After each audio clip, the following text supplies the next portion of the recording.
Session 3, Church Planting, Missions, Models, and Scripture. And the things that we're going to talk about here, first of all, what I want to talk about is to just kind of give you a general overview of the way that churches tend to deal with this issue. And I'm not so much here to critique this part as much as I am to just explain to you what's going on out there. But then what I'd like to do in the second part is I'd like us to direct our attention to the biblical model, what I think is a biblical way to go about this. But at the beginning, I just want to kind of give you a little bit of a layout of the land. So just understand that's where we're starting out. First of all, let me talk to you about a couple of different church planting models. When we talk about church planting, churches birth churches. And the way that they do this is they send out individuals or they send out teams out of a strong church, one that is well established, and they send those people to places that have great need. Now, there are needs for churches everywhere, okay? I mean, Anne Arundel County has 600,000 people living in it, all right? So 600,000 people, how many churches in this county are even preaching the gospel, okay? There's actually quite a few. But then out of those churches that are preaching the gospel, how many of them are really preaching sound doctrine? How many of them are functioning biblically? How many of them are healthy and strong churches? I'm not here to tell you I know the number. I'm just simply saying 600,000 people in this county, there's a lot of need. Then you go to Baltimore City. You're talking about a city that has slightly less population than our county does, but it's pretty close, and great needs, okay? There's needs for churches everywhere. But then you could go to portions of the world where you go to populations where there are almost no Christian witnesses at all. I was talking to an individual who's going to actually present in our church in a couple of months, and where he and his wife are planning to go is a country that probably has at most a couple hundred Christians in the whole country. Kind of crazy to think about. A couple hundred Christians. Almost no local churches of any kind. We're not talking about, okay, independent Baptist church just like this one. We're not talking about that. We're talking about any kind of Christian church at all. Very, very few. It's a very, very dark place, a very needy place. There are places in the world that are like that. There are countries where it's illegal to be a Christian. Where it's not illegal to be a Christian, but you are very much marginalized, and it's illegal to convert to Christianity, okay? So some very difficult places in the world. Healthy churches, strong churches can send out because they actually are healthy enough to do that. The birthing church will need to provide assistance for this daughter church for a period of time so that it can become independent. And this is what missions and mission support is really all about. And then we go to the goal is another strong independent church with a strong bond of fellowship. That is what church planting is supposed to be like. That is the model of churches planting churches. That's what we try to do. But there are other ways that churches try to plant churches as well, and I just want you to be aware of them. Second model is churches establishing what we call satellite churches. And this is something that's become very popular, I would say, late 90s into the early 2000s, mid 90s into the early 2000s. The megachurch movement was really exploding. Now, you may not realize this, but some of the first megachurches in the United States were actually independent Baptist churches that had massive bus ministries. I watched a video recently of a church in Toledo, Ohio, that I think had something like 10, 11,000 members.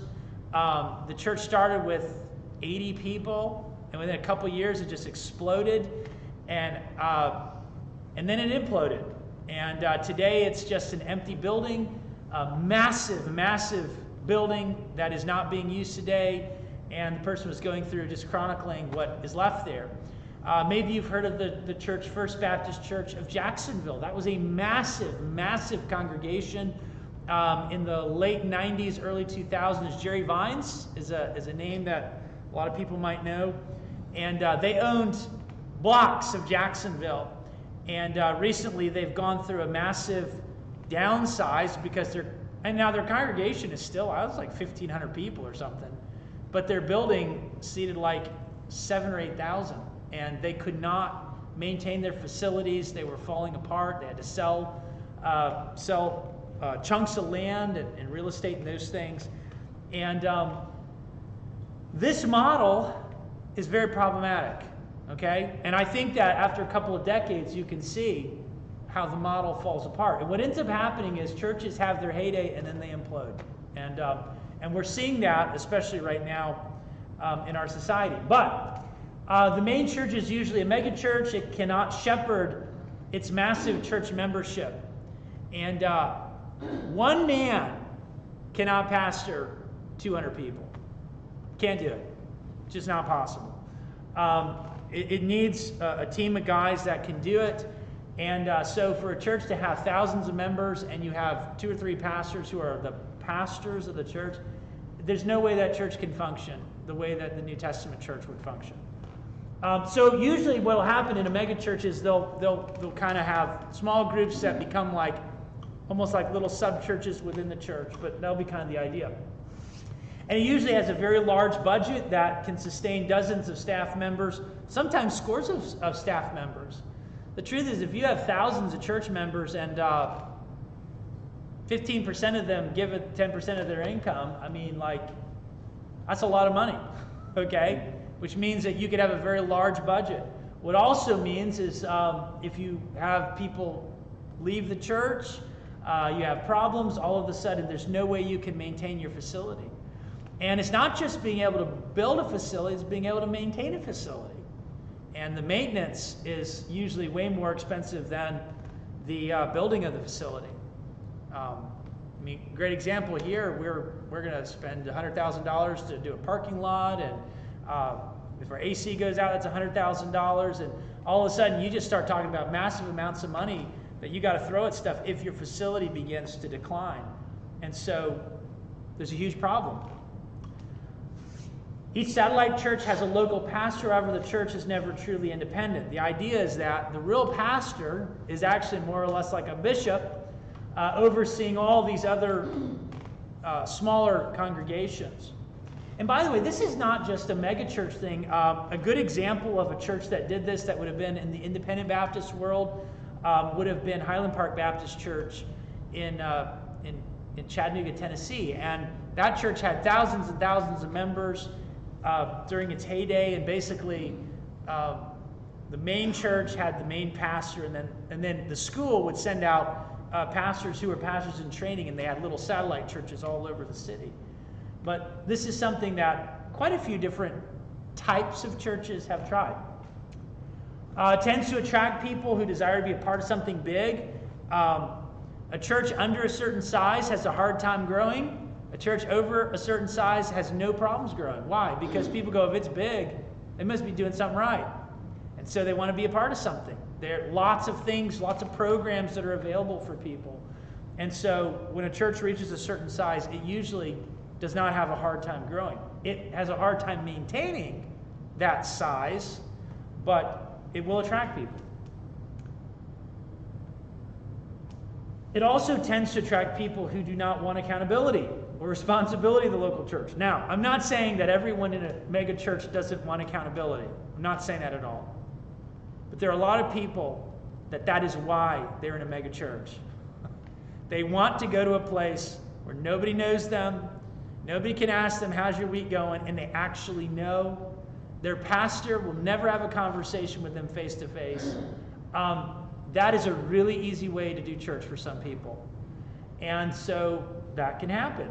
And then in most church settings, the church is run by a small group of people.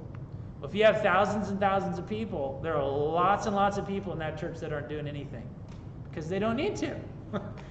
They got a paid staff that can do all these things. And so these are some of the challenges that you run into. Also, it allows satellite churches to ride the coattails of the financial strength of a megachurch. Sometimes in these settings, you will have the church is kind of financially propped up by a couple of very wealthy people, but the average person doesn't feel the weight of responsibility. When you're in a smaller church context, your pastor knows you and you know him. If you're not there, people know. I haven't seen you in 2 weeks. I haven't seen you in 3 weeks. Well, how do they know that? Well, because they know who everybody is in the church, okay? If there's a need, you have a limited number of people, and so those people have to pitch in. You get your financials, and you kind of know, like, wow, our church is not doing well, and you can see why. So those things become more apparent quicker. It can produce a very unhealthy church culture. And I think that this is something that is becoming more apparent as a couple of decades have passed, and the Rick Warren purpose-driven church model has kind of played out. There are a lot of mega churches that have had massive problems, and that has come to light in the last couple of years. A third model is a church replant model. And this is something that is actually becoming somewhat popular today. I have a lot of people that I rub shoulders with who are involved in planting churches in the UK. And what's going on in the UK is you have congregations who are in a community for many, many years. It's now 3 people, 6 people, 5 people. They're all in their 80s and 90s, and they don't have a pastor. They have a building that is totally debt-free. Sometimes they still have financial resources, but they have a very, very hard time getting a pastor, because who wants to go and pastor a church with 6 elderly people, okay? Not saying that people shouldn't be willing to jump into that, but the fact is, practically speaking, there's a limited number of people going into ministry, and there are fewer people going into ministry than there are ministry needs opening up. That is a fact that's going on. And then sometimes churches get like that for a reason. The churches become unhealthy, and as time goes on, it begins to trickle down and trickle down and trickle down, and eventually the church is on the verge of collapse and death. So what will happen is, essentially, a church planter will go in to a small existing congregation with a facility and financial assets, and they will try to restart the church. Sometimes they will write a new constitution and bylaws. Sometimes they will maintain what is already there. Now, a lot of this kind of depends on how large the congregation is that they go to. If a congregation is 20 or 30 people and they want to do a restart, probably not a great idea to try to rewrite the church's bylaws and constitution, because there's an existing church there. They need a young pastor who'll come in, a pastoral team will come in and evangelize, work with who's there, and hopefully start seeing church growth. But when a church is very small, maybe they've had a scandal associated with their church, they may want to, use the word rebrand, change the church name, make some changes to the constitution and bylaws. But what we're talking about is a replant.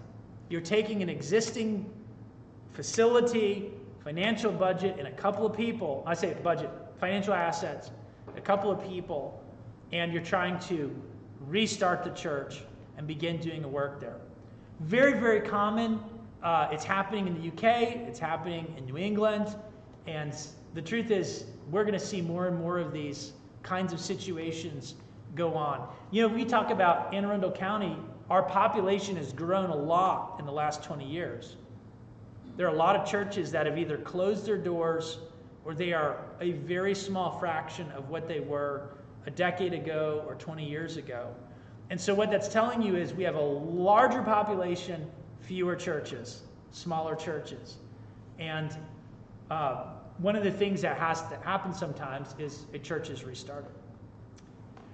And then another option is merging to form a new church. Sometimes 2 churches that are struggling, or 3 churches that are struggling, or a church that is struggling with a church that is stronger, they'll choose to merge together.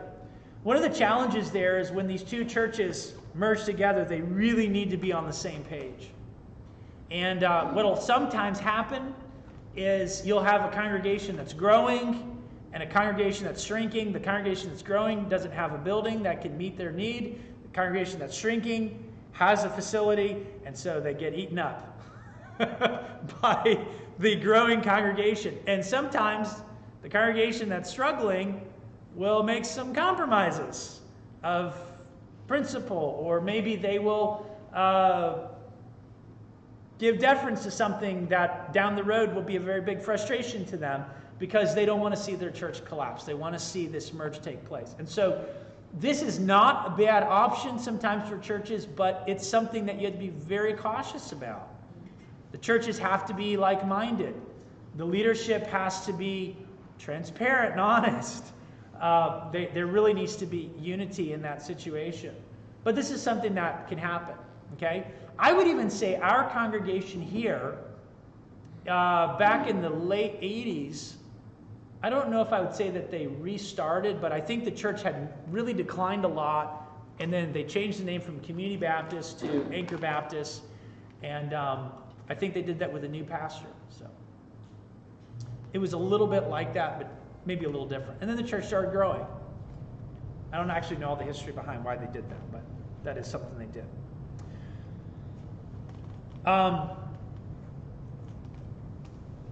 If the churches are not truly like-minded, this will create tension in the near term. The option can work effectively if navigated wisely and if the churches are a good match. All right, let me see if there are any questions or comments before. Oh no, let me give one more, and then I'll let you ask any comments or give me any comments or ask questions. The fifth model is struggling churches. Fifth model. Organizations starting or replanting churches. And this is basically a mission board or a school or a trust that basically spearheads these church plans. And so the funding, the decision making, and the sending of church planters are done by organizations and boards rather than an individual local church congregation. In many situations, the organization will maintain ownership of the location, facility, and may also maintain financing for the project. So a lot of times when we have these kinds of situations, the board will own the land.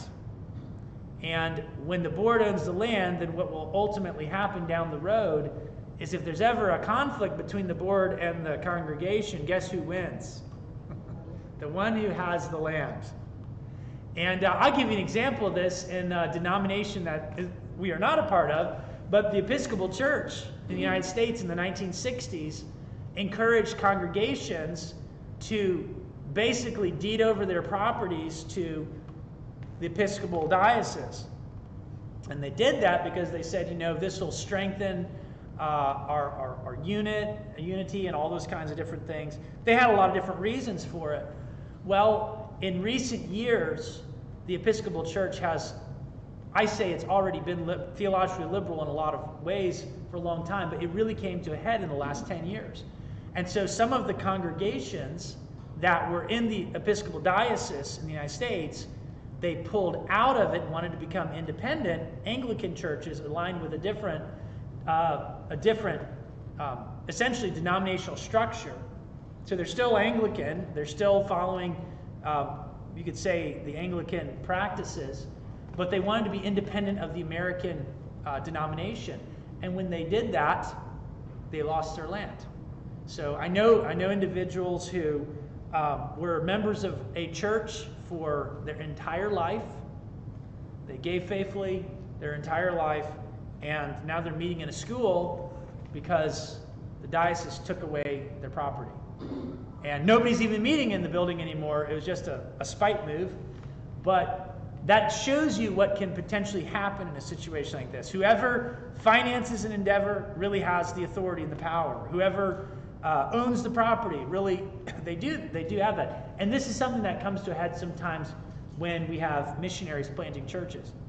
Our mission board, we were missionaries, was a local church. It was not a local church board, but it was a board that was very deferential to the local church. And one of the things that they told us when we bought property in the country where we were working, when we built a building, we could not personally own the property or own the building. We could not have the mission board own it. It had to be owned by the locals, the nationals in that particular location, because they didn't want a situation where the board could control the churches or where the missionaries could control the churches after they stepped away from them. That was kind of the thinking. So I'm going to pause there for a moment and see if there's any questions or comments about what we've put out there. Questions or comments? The bottom line is, when you're doing missions, you want to plant churches. The question is, how do you practically go about doing it?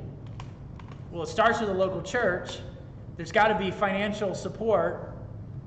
Those people who are missionaries have to get on the field, but once they get on the field and once they start planting a church, the question is, what are they trying to establish?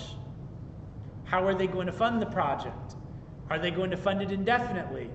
When are they going to buy property? How are they going to fund that? Are they going to train people and support them, or are they just going to train them?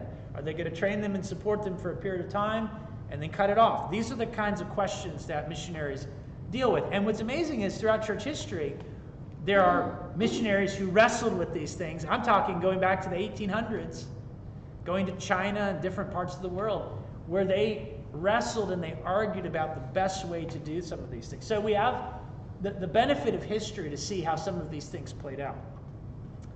All right, well, let me get into 3 questions that I think are important when it comes to the best way to go about doing this. The first question is, what is your church polity? Can somebody tell me what I mean by polity? Go ahead. The government, the organization of the church. And there are a couple of different models of church polity. And then there are some that I think they're a little hybrid, okay? The first is what we would call an Anglican model, and that is a denominational hierarchy with pastors being under the authority of the denomination and its authority structure. So you will have a bishop who is over pastors who are over churches. And the bishop, in an Anglican model, will travel to different churches, and he is the overseer of that particular diocese that he's in charge of. And so when a church needs a pastor, they will place a pastor. Sometimes they'll pull a pastor, move them to a new location. The authority structure is not in the local church. It's certainly not with the individuals within the congregation. It's within the hierarchy of the system. The Catholic Church would function the same way as the Anglican model, even more authoritarian than the Anglican model, because the Pope is able to speak ex cathedra in the Catholic way of looking at things. But the authority is not on the local level. The authority is not in the congregation. The authority is not in the pastor of the congregation. The authority is with the hierarchy structure of the bishop who's over all of them. And then the second model, this would be what we are, Baptists. You have pastors, sometimes called elders, it depends on the church, who provide spiritual oversight and direction, but they make decisions with the congregation's involvement. What we would say is it is a congregational polity. Now, that doesn't mean that it is a radical democracy. When we have a church business meeting, I don't go up there and say, all right, what do y'all want to do? Let's vote on it. No, I sit down with Pastor Josh, and Braxton's involved in some of these conversations. He's not a pastor. And we sit down and we discuss some of the things that we feel like we need to do. And then we have deacons meetings, and we sit down in our deacons meetings and we discuss these things out more thoroughly. And then we put out our agenda. The agenda is guiding what we're going to do. We provide guidance, but we have a congregational vote. The congregational vote is what ultimately determines what we do. So there may be times that as a pastor I want to do something, I'm going to have a conversation with Pastor Josh, and after our conversation I'll go, you know what, probably not a good idea. Or we'll talk it over and we'll say, you know what, we refine the idea, we sit down with our deacons, we work through it, and then we put it into the business meeting. Well, we get into the business meeting and there's not there's really not unity in the congregation over that issue. Guess what? We're going to table it. There's no point in splitting a church because you're just going to be self-willed about it. All right? And the fact is that we believe that we have a saved congregation. I mean, one of the Baptist distinctives is a person has to have a credible profession of faith. They have to be scripturally baptized in order to become a part of the church, and they need to believe the same doctrinal position. Okay? So this is one of the checks and balances for congregational polity. Pastors have real authority, but the congregation is involved in the decision making. The third example is what we call Presbyterian. Now, when people think of Presbyterianism, they think, oh, Calvinists. Well, most Presbyterians are Calvinists, okay? And some people think Baptists aren't Calvinists. There's plenty of Baptists that are Calvinists, and plenty that are not. There's Anglicans that are Calvinists, and there's some that are not. But Presbyterianism isn't about Calvinism. Presbyterianism is about church polity, how you do government.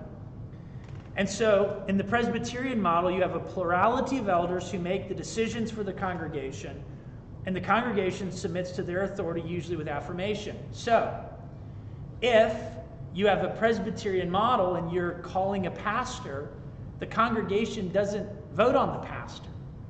Now, they may give input onto whether or not they think a person would be a good pastor. They don't make the decision. The decision is made by the elders. And the elders say, that's who we're calling. And the congregation affirms it. Now, the elders may hear input from the congregation, decide there's too much against this particular candidate or against this particular policy, and so we feel like we probably shouldn't do that. So they are going to think about what's going on in the congregation. But the bottom line is when they make a decision, they're going to say, obey those who have the rule over you. Submit to them. They watch for your souls as those who much give an account. So the decision making is with us, the elders, not with the congregation in a Presbyterian model. And then we could have what we call just a strict dictatorship. And that is the authority is centralized with one man who is the power, who is the pastor of the church. In these churches, business meetings are either a rubber stamp or they don't actually happen. And I would say this tends to happen more in like Baptist churches, probably, than some of these others. But you'll have a Baptist church where the pastor, he's going to do what he wants to do. And nobody's going to cross him. And if they do, he'll say, if you don't like what I'm doing, there's other churches. Go find them. There's pastors that are like that. And I hesitate to call them pastors because that's very abusive. And it's very, very dangerous, but it is something that often happens. So what is your polity?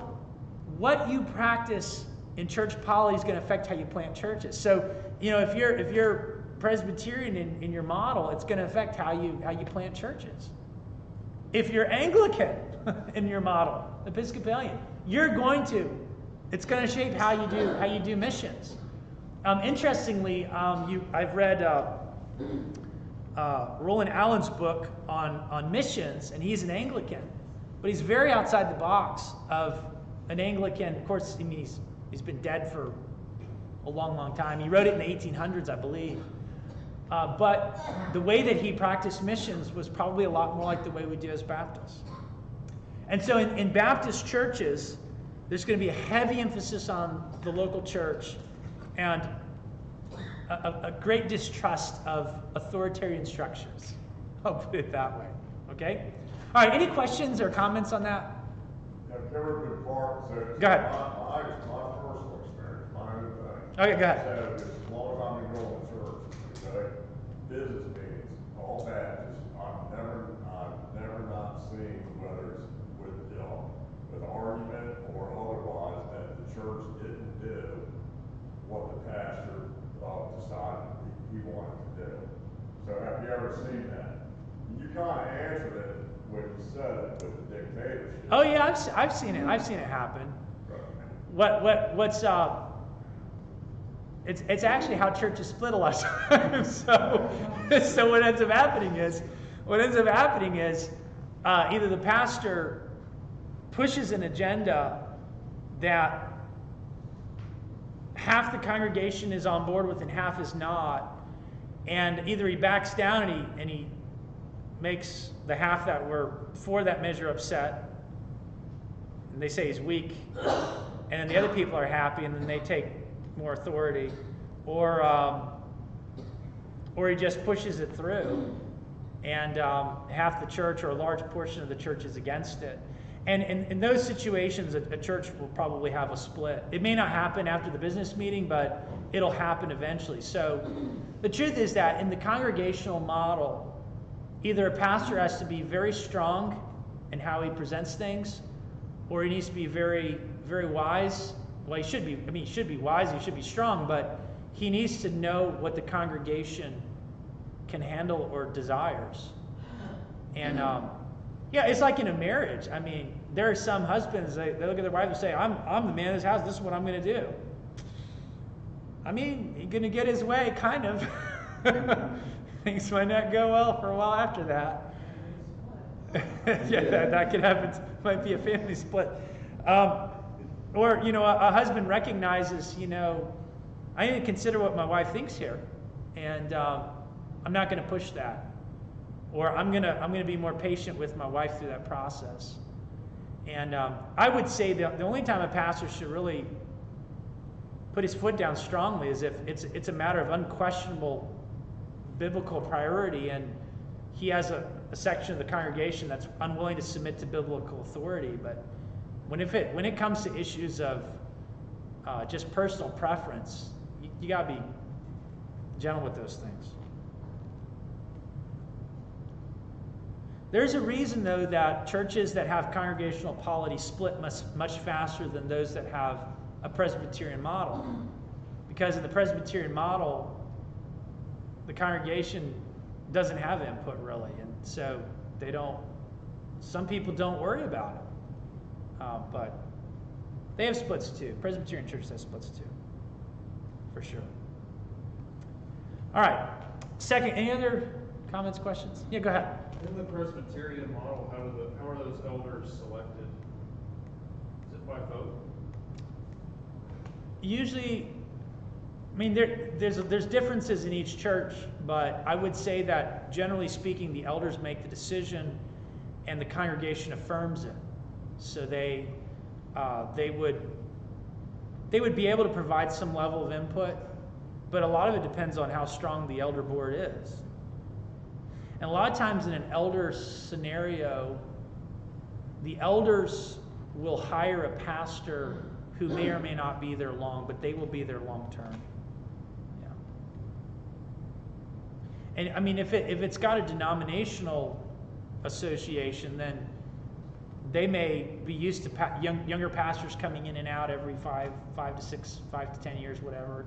And that's something that happens all the time. So in their minds, the church is the people here, the leadership of the church is the elders here, and the guy who preaches, he's a professional. He comes in, he does his thing, but he doesn't worry about the decision making. That's our job. We do that.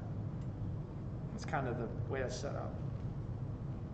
But then a lot of Baptist churches that wouldn't say they have a Presbyterian model will have deacons who will function like elders in that model. And there's a reason that Wake Forest is called the Demon Deacons. It's because there's this stereotype of SBC churches where the deacons ran the church and the pastors got run off if they weren't liked very much by the deacons. So yeah, that stereotype does have merit in some places. So the truth is that I do think there's a clear-cut biblical model. But when people are godly and they're doing the right thing, even when there's deficiencies in their model, they're able to work peaceably together. And when people are not walking with the Lord, you could have a perfect model of governance and it'll fall apart because carnal people destroy what's there. It's just the way it works. So congregational polity can work great if you have a healthy church. If a pastor is wise, he's preaching the word, and the people have a loving community, they're going to be fine. You could have a Presbyterian model where you'd say, well, man, the wisest people in the church, they're making all the decisions, but the congregation's checked out. And so those individuals may have a lot of wisdom, but the church is so unhealthy, it's not gonna survive it. So. All right, second question. Is your congregation truly independent? That's another question. I don't mean like independently minded, but is it truly self-governing? That's the word that we want to use. So does the church receive outside financial support? If a church is receiving outside financial support, is it really self-governing? I mean, whoever pays you can say, well, I don't like what you're about to do, so I can go ahead and pull your funding. I don't understand why you're not going to let that guy teach. I think he should be teaching. If you know it's good for your congregation, you're going to make sure he starts teaching. You're going to get them involved in this area or that area. That kind of a thing can happen. And if that happens, well, that demonstrates the church isn't really independent. It's not making decisions based upon what it believes is right and wrong. It's basing it on the power of the financial purse behind them. Does the church support their pastor either vocationally or bivocationally? There's something wrong when a church does not support their pastor at all. Well, number one, it's disobedient to God, okay? But it really shows that there's a lack of consideration on the part of these people. Here's someone who labors in the Word. If they're bivocational, that means that they're supporting their family financially and they're doing the work of ministry on top of that, and they're receiving no financial support from the church. That's a huge problem. One of the things that often happens in missions contexts is someone will say, well, that's a third world country. They could not support their pastor, so we need to financially support their pastor because they can't do it. Well, people are eating and feeding their families in that society, are they not? So they obviously have a way that people can do this. If there's enough people in the church, they should be able to support their pastor, either 100% or a pretty good amount. And so this is a great question. Does the church have genuine business meetings with financial accountability? I mean, do they actually make decisions internally? Do the people know what their money's being used for? That transparency, it's important. Does another church or organization own the church's meeting location? We had an interesting situation when I was on the mission field. We had an individual in our congregation who is creating a lot of problems. And we rented our church building, where we were meeting, we rented from this person's mother. And so we got in a situation where he basically put some pressure on us and he said, I'm going to shut the doors if you don't do what I want. We said, okay. Well, number one, we don't believe you have that authority because we don't rent from you. But number two, we own a piece of property and we're gonna put up a structure. We're gonna meet there next Sunday, no matter what you decide to do. That's what we did. We built a structure in a week. It's the truth. We did. We built a structure in a week. It was a lot of work, long days, and it was a pole barn. It was a roof and poles, and but something we learned there. If you are renting from somebody and that person wants to put the pressure on you, well, where are you going to meet on Sunday? I mean, it was a real life experience. If we had not had that piece of property and we didn't have the manpower to go and do what we did, we would have had a problem. We would have been meeting in people's houses, probably is what we would have done. We would have figured something out. But the idea is when you're in that situation where you don't have control of where you meet, you're dependent. So something to think about. All right, next question. How do the scriptures teach us to conduct church business? Now, when I use the statement church business, I don't want you to think in terms of like the church is a business that's supposed to be run in a business model, okay? But the church has a business side to it. And we see this on at least 3 different levels. The first one is how you appoint leadership, the ordination of leaders. And here's where I want us to really get into some scripture. And wow, we only got 10 minutes left. Ugh. We're going to maybe get through the ordination thing. I don't know if we'll get through it. But anyway, I want you to go to some scriptures with me so we can talk about this. All right, the first passage I want you to turn to is Acts chapter 6. Acts chapter 6, verses 1 to 3. What was going on in Acts 6? Does anybody know? Go ahead. They weren't being taken care of. Yes. Do you know why they weren't being taken care of? Yes. Yep. So it wasn't just that. It wasn't like the church didn't have the resources. It was a bit of a discriminatory reason. So the Jewish people in the church did not want to minister to the Gentile women, Grecians, they called them, because they were neglecting them because of a prejudice. So in Acts chapter 6, verses 1 to 3, here's what it says.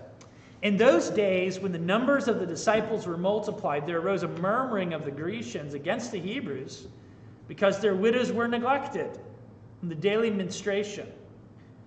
Then the 12 called the multitude of the disciples unto them and said, It is not reason that we should leave the word of God and serve tables. Wherefore, brethren, look ye out among you 7 men of honest report, full of the Holy Ghost and wisdom, whom we may appoint over this business. So, what is going on in these verses? How are they going to meet the needs? Did the apostles just pick people? No, they didn't. How did they come up with a solution? Well, I don't know if I'd use the word business but I mean, kind of, yeah. I use that. They had a congregational meeting. What were you going to say? Well, they got congregation to people they felt called. Okay. And then the rest of But how did they make the determination about qualification? Men of good reputation. Okay, good. All right, so you see something going on here. There was a problem, and the leadership, that would be the apostles, who are basically serving in a pastoral capacity at the time, they say we've got to put people in this role to meet this need, and so here are the boundaries, here are the parameters, here are the qualifications, okay? They gave the qualifications, and they said to the congregation, choose from among yourselves people who meet these criteria, and we will appoint them to this office. You see something going on there. So the apostles didn't just say, you find some people. They provided oversight. They said, we have this need. We need to meet it by putting people in this capacity. Here are the qualifications. But they didn't go and pick these people out. They actually went to the congregation and said, pick out people who meet these criteria. And then they brought them to the apostles, the disciples, and then they formally appointed them. That word ordination means a formal appointment. That's really what it means. And so what you see is, you see the oversight side, and you see the congregational side. So you don't see the congregation just doing it all, and you don't see the leadership doing it at all. You see this cooperation. That really, I think, is a picture of what, in my mind, is the congregational functioning of the local church. You have the leadership providing the parameters, providing the oversight. The congregation is bringing those people based on what they've gotten, and then there's formal appointment. And by the way, when they say whom we may appoint over this business, it's arguable whether or not they're saying the apostles appointed them, or the congregation appointed them, or they all appointed them together. It's arguable, and I would say it's probably, he means we're all going to do this, okay? You see all those pieces. Then I want you to notice another example. This is the appointment of church leadership in Ephesus and Crete. And there are a couple of passages. The first one is Titus 1:5. Here's what it says. For this cause left I thee in Crete, that thou shouldest set in order the things that are wanting, and ordain elders in every city, as I had appointed thee. The next statement is, if any be. And then he gives criteria. Then in 1 Timothy chapter 1, verse 3, it says, "As I besought thee to abide still at Ephesus when I went into Macedonia, that thou mightest charge some that they teach no other doctrine." Chapter 3, verse 1, "This is a true saying, if a man desire the office of a bishop." And by the way, that word bishop means overseer, okay? And when we talk about, in the New Testament, when we talks about elders, bishop/overseer, and pastor, these three terms are all used of the same office when Paul meets with the Ephesian elders. So he calls them overseers, he calls them elders, and he talks about them pastoring the congregation. So it's referring to one office, but it's talking about different aspects of what the office is doing in a functional capacity. Then in verse number 8, he says, "Likewise, the deacons must be." 1 Timothy 3:14, "These things write unto you, hoping to come shortly. If I tarry long, that thou mightest know how thou ought to behave thyself in the house of God, the church of the living God, the pillar and ground of the truth." So what's happening in 1 Timothy and in Titus?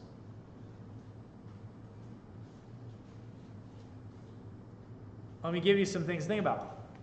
Paul is giving apostolic instruction. He's giving the parameters. These are the qualifications of pastors, elders, overseers, and these are the qualifications of deacons. I'm sending you, Timothy, to the church with this instruction to tell them this is what they've got to do. I'm sending you, Titus, to Crete, and there are lots of churches in Crete. And your job is to communicate this information to the church. And then the question is this: who determines who's qualified? Does Paul know these people? No? Does Timothy know these people? Does Titus know these people? Who knows the people? The people that live with them. Okay? I mean, does Timothy know who is conducting his family well, and he's not given to wine, he's given to hospitality, and he's not a striker and all this? Does Timothy? He may know these people's names, and he may have some casual understanding of these people. But the truth is that Timothy and Titus are there to deliver the message and to tell the congregation these are the people that need to be appointed. And I'm going to see that Paul's instruction is carried out in these churches. Again, you see the congregation's involved in this. They're making a decision based on their understanding of the qualification. In fact, I'll say it this way. One of the things that's very difficult about churches who call pastors from outside their congregation is they generally are making a decision about a pastor after spending 1 week with them. I mean, 1 week. Do you know a person after spending a weekend with them? You have no idea. You have no idea how they run their household. They're guys that haven't had a job for 10 years. You know, they've been like bouncing around, filling pulpits here and there, and they want to get in a church, and here's this church, they're desperate to get a pastor, and he preaches a real sweet message Sunday morning and Sunday night, and they vote on him, and he's the pastor next week. Like, this kind of stuff happens. But the idea is that these congregations have people within their congregation who are qualified to meet these roles. And so even though they don't have the people formally in those roles, they have them there, and they need to pick them out, and they need to appoint them. And notice you have the statement, if he desires. The person's got to desire this. But the desire alone isn't enough. Another thing that's very common in church is somebody say, well, I feel called to this. What does that mean? It means I want to do it. Okay? That's what it means. I want to do it. When somebody uses the phrase, I've been called, they're saying, I want to do this. There's no guarantee that God put that in their heart. He may have. He may have worked in their heart through circumstances, but you make an evaluation about qualification based on how they live, how they run their family, how they do those things, how they handle the Word of God. And so it is hard. The way that churches tend to call their pastors is very problematic, just to be very honest with you. It really is. And this is why there's such a high turnover in churches, because the congregation gets a pastor and the guy gets in there and he's ready to change a bunch of stuff and do things a certain way, and they have no confidence in him, and they shouldn't have any confidence in him. Or, a guy comes in and the fact is that the church is very wounded because of the last pastor that they've had, and he's got a really hard road ahead of him. And people get surprised. There's things that come out that they didn't know about, and all of a sudden it's hard. So, not saying it can't happen, but if we look at the way it was done in the Bible, you had a congregation that had the people, and they were able to bring them in the same way that we appoint deacons. They were able to appoint pastors.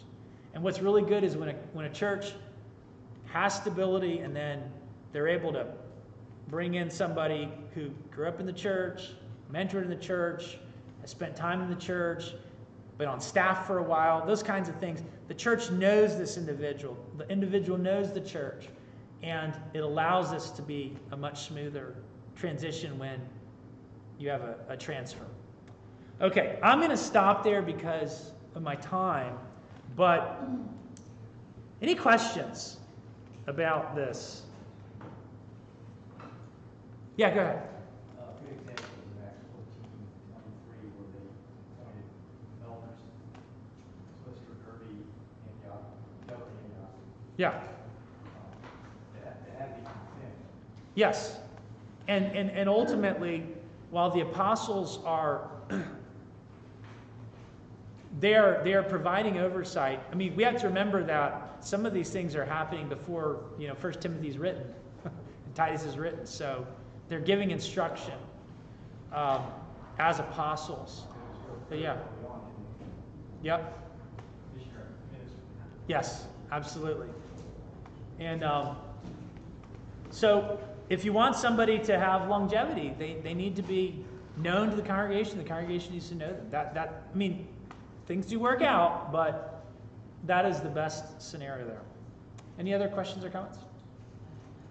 All right, well, let's close in prayer, and then we will pick up there